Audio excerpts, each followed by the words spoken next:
ક્યાં ગામથી બોલો? રાજકોટથી જ. બાબાની ઉંમર શું છે?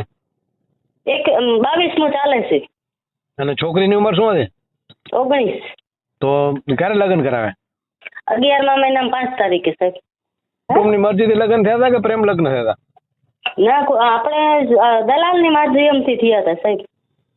અને અમને તો જયારે લગ્ન કરાવ્યા ને ત્યારે એમ કીધું હતું કે એમાં મરાઠી છે એમ. અને જ્યારે અમને સામે ઘરે લેવા જોવા લઈ ગયા, ઈ ઘરે ઈ લોકોને એના મમ્મીને બતાવ્યા કે આ મારા મમ્મી છે. ઈ પોતે હવે એના મમ્મી નથી અને એવી રીતના ફ્રોડ કર્યો છે. ઓકે, કેટલા રૂપિયામાં સોદો કર્યો હતો? 1,77,000 મેરેજ નું નક્કી કર્યું. મેરેજ ત્યાંથી આપણને નોટરી ઉપર લખી દીધું કે મહિના દી પછી તમને કે સર્ટી તમારા ઘરે તમારા એડ્રેસ ઉપર પહોંચી જશે. પછી મહિના દી પછી છોકરી ત્યાં વહી ગઈ કે મારા કાકાને બાયપાસ કરાવ્યું છે હૃદયનું, એટલે કે મારે જવું છે. એટલે નોંધણી એ લોકોએ કરાવી જ નથી સાહેબ. પહેલેથી એ લોકોને ફ્રોડ કરવાનો ઈરાદો હતો ને એટલે છોકરી એમ કહે છે કે અમને તો મહિના દીમાં તો લગ્ન કરીને બીજે બધે મોકલે છે, અલગ અલગ જગ્યાએ એટલા પૈસા લઈએ છે. એનો મારી પાસે રેકોર્ડિંગ છે સાહેબ. એ છોકરી ક્યાં છે? ફોન ઉપર વાત થાય છે? હા, ફોન ઉપર. એમ તો કાલે અહીંયા પોલીસ સ્ટેશનમાં અમે અરજી દીધી છે ને ત્યાં આવ્યા હતા, પણ પોલીસ વાળાને થોડા લેતી દેતી કરીને પછી આપણે જઈએ નાના માણસ સાહેબ. એટલે આપણે લાંબા પહોંચી ન પડ્યા અને એ લોકોએ પછી દલાલું હોય એટલે તો તમે તો સમજી જ શકો. પોલીસ વાળા અત્યારે એમ કહે છે કે અમે બેનું નિવેદન લીધું, બીજું અમે કાંઈ કરી નહીં શકીએ કે. મળો ડીવાયએસપી કે એસપી ને મળો. એટલે પણ એ હવે આપણે ક્યાં મળવા જવાનું? ભાઈ આપણે નાગરિક છીએ ને, તમને અધિકાર છે. હો, આપણે એસપી ને તમે ડીવાયએસપી ને મળીને રજૂઆત કરવામાં થઈ જાય તમારું કામ. ક્યાં ગામથી બોલો? રાજકોટથી જ. હા, એટલે શું થયું હતું? લગ્ન કોના કરાવ્યા હતા? મારા બાબાના. કેટલા વર્ષના? હે, બાબાની ઉંમર શું છે? 22મું ચાલે છે. અને છોકરીની ઉંમર શું છે? 19. તો ક્યારે લગ્ન કરાવે? ક્યારે લગ્ન એટલે 11મા મહિનામાં 5 તારીખે સાહેબ. બરોબર. 1 મહિનો રહી અને પછી ઘરે આપણે સમાજની રીતે બધા ફેરા બેરા ફેરવ્યા, ધામધૂમથી લગ્ન કર્યા. પછી એના કે મારા કાકાને કુટુંબની મરજીથી લગ્ન થયા હતા કે પ્રેમ લગ્ન થયા હતા? ના, આપણે દલાલની માધ્યમથી થયા હતા સાહેબ. દલાલના માધ્યમથી? હા. બરાબર. એ તમારી જ્ઞાતિમાં જ હતા કે અલગ? અલગ. એ અમારી જ્ઞાતિની નથી છોકરી. તમે કઈ જ્ઞાતિના છો? અમે બાવાજી છીએ. બાવાજી. અને સામે કોણ હતી છોકરી? એ છોકરી તો અમને તો એમ કઈ મોકલી હતી કે મદ્રાસી છે. પછી એ અત્યારે તો એમ કહે છે કે હું દલિત છું એમ. હા. અને અમને તો જયારે લગ્ન કરાવ્યા ને ત્યારે એમ કીધું હતું કે એમાં મરાઠી છે એમ. અને જયારે અમને સામે ઘરે લેવા જોવા લઈ ગયા, ઈ ઘરે ઈ લોકોને એના મમ્મીને બતાવ્યા કે આ મારા મમ્મી છે. ઈ પોતે હવે એના મમ્મી નથી અને એવી રીતના ફ્રોડ કર્યો છે. ઓકે, કેટલા રૂપિયામાં સોદો કર્યો હતો? 1,77,000. એ કોને આપ્યા તમે? આ વિજયભાઈ ને. આખું નામ શું છે? એના પપ્પા છે ને જે વિજયભાઈ આ દલાલ જે છે ને એ અમારી બાજુમાં જ રહે છે. અને એને પપ્પાએ અમને નંબર આપ્યા હતા કે મારા છોકરા મેરેજનું એવું કામ કરાવે છે, એટલે કે તમે ત્યાંથી ને કોન્ટેક્ટ કરશો તો તમારે સારું થઈ જશે એમ કે મેરેજ ને એ કાંઈ વાંધો નથી આવતો. હા. અને એના પોતાના ઘરમાં 2 બહુ એ નાગપુરની જ છે.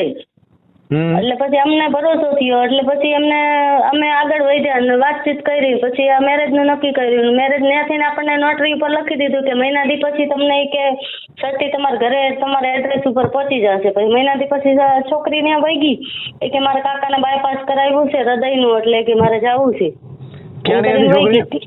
નાગપુરની.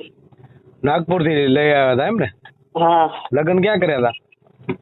લગ્ન આપણે કાયદેસર સમાજની રીતે તો આપણે ઘરે કર્યા હતા, પણ એ ત્યાં નાગપુરમાં છે ને નોટરી ઉપર કરાર કર્યો હતો. એ લોકોએ અમને કીધું કે તમારે સર્ટી આવી જાય, મેરેજ સર્ટી કે તમારે ઘરે મહિના દી પછી. લગ્ન નોંધણી નાગપુર થઈ હતી? હા. એટલે નોંધણી એ લોકોએ કરાવી જ નથી સાહેબ. પહેલેથી એ લોકોને ફ્રોડ કરવાનો ઈરાદો હતો ને એટલે નોંધણી એ લોકોએ કરાવી. તમે ચેક નતું કરાવ્યું? ભરોસો રાખ્યો? ભરોસો આપણે પાડોશી હોય એટલે ભાઈ એમ ભરોસો હોય ને. અને એને એમ કીધું કે મહિના દી પછી તમારે સર્ટી આવશે કે નોંધણી થઈ ગઈ છે કે મહિના દી પછી સર્ટી તમારા ઘરે પહોંચી જશે કે. આપણે મહિનો દી થાય ત્યારે આપણને તપાસ કરીને પછી મેં ફોન કર્યો મહિના દી પછી તો એ કે સતી અહીંયા થઈ જ નથી કે એ લોકોને કાંઈક બંધ હતું નામ હતું ને હવે એ બધા બાના બનાવે છે. હા એનું મારી પાસે રેકોર્ડિંગ છે. છોકરી એમ કહે છે કે અમને તો મહિના દીમાં તો લગ્ન કરીને બીજે બધે મોકલે છે અલગ અલગ જગ્યાએ એટલા પૈસા લઈએ છે. એનું મારી પાસે રેકોર્ડિંગ છે સાહેબ. ઓકે, તો એ મને રેકોર્ડિંગ મોકલાવો અને જે લગ્ન થયા હોય ને એના ફોટા ને વિડીયો મને વોટ્સઅપ કરો આ નંબર ઉપર. આ નંબર ઉપર ને? હા. અને હવે એ છોકરી ક્યાં છે? ફોન ઉપર વાત થાય છે? હા ફોન ઉપર. એમ તો કાલે અહીંયા પોલીસ સ્ટેશનમાં અમે અરજી દીધી છે ને ત્યાં આવ્યા હતા પણ પોલીસ વાળાને થોડા લેતી દેતી કરીને પછી આપણે છીએ નાના માણસ સાહેબ એટલે આપણે લાંબા પહોંચી ન પડ્યા અને એ લોકોએ પછી દલાલું હોય એટલે તો તમે તો સમજી જ શકો કે પૈસા થોડોક દબાવી દીધા એટલે ભાઈ પોલીસ વાળા અત્યારે એમ કહે છે કે અમે તમારે પક્ષમાંથી કે કાંઈ ગુનો દાખલ ન કરી કે અમે એ લોકોને બોલાવ્યા 2 વાર અને બેનું નિવેદન લીધું બીજું અમે કાંઈ કરી નહીં શકીએ કે હવે તમે કઈ પોલીસ ચોકી લાગુ પડે? સોલવંત પોલીસ ચોકી. કઈ? સોલવંત રાજકોટ. હા બરાબર છે. બરાબર છે. અને હવે ફોન જે છે એ લોકો વાત કરે છે તો શું કહે છે કે મહિના માટે જ લગ્ન હતા એમ? હા એ લોકો નહીં, છોકરી પોતે એમ જ કહે છે કે મને મહિના દી માટે જ લગ્ન કરીને મોકલી હતી એટલે કે મારે અહીંયા પાછું આવવાની જરૂર જ નથી કે એ તમે જુઓ અને દલાલ જો આપણે ઘરેથી વહી ગઈ ને પછી છોકરી એમ કહે છે. ઓકે, ઘરેથી બીજું કઈ ઉપાડી ગઈ છે? ઘરેથી પૈસા ને દાગીના ને એવું કઈ લઈ ગઈ છે? ના ઘરેથી તો કઈ નથી લઈ ગઈ સાહેબ. બરોબર છે. જે તમે રૂપિયા આપ્યા હતા એ રૂપિયામાં દલાલ અને છોકરીનું જે કઈ લીધા કે તમારું કાયમી માટે ઘર બંધાવી દઈશ, છોકરાને મેરેજ કરાવી દઈશ એમ કરીને લીધા. હવે દલાલ ફરી જાય છે એ કે તમારે છોકરી કે તમે ન સાચવ્યા એટલે કે એ આવતી રહી પાછી અને અહીંયાથી ખોટું બોલીને લઈ ગયા હતા કે મારા કાકા બીમાર છે ને એને બાયપાસ છે છેલ્લા સ્ટેજ ઉપર છે. એનો રેકોર્ડિંગ છે સાહેબ મારી પાસે. બરાબર, મોકલાવો મને અને જે છે એ વિડીયો ને ફોટા મોકલાવો. એટલે મેં એક બીજી ન્યૂઝમાં પણ વાત કરી હતી એવી રીતના યુટ્યુબમાંથી ગોતીને તો એ એમ કહે છે કે FIR થાય ત્યારે એ કે અમે કરી શકીએ કે તમારું ફોટા ને વિડીયો મોકલાવો. એટલે FIR પોલીસ વાળા ના પાડે છે એનું શું કરવું સાહેબ મારે? કોઈ વાંધો નહીં, ઉપર એના અધિકારી હશે DYSP કે SP જો હોય ને તમે એના ઉપરના અધિકારી હું રજૂઆત કરું. SP જ ના પાડ્યું, SP જેમ કહે છે કે એ બધાય ફૂટી ગયા છે. SP કરીને તમે ક્યાં ગયા હતા? તમે તો પોલીસ ચોકી ગયા છો ને?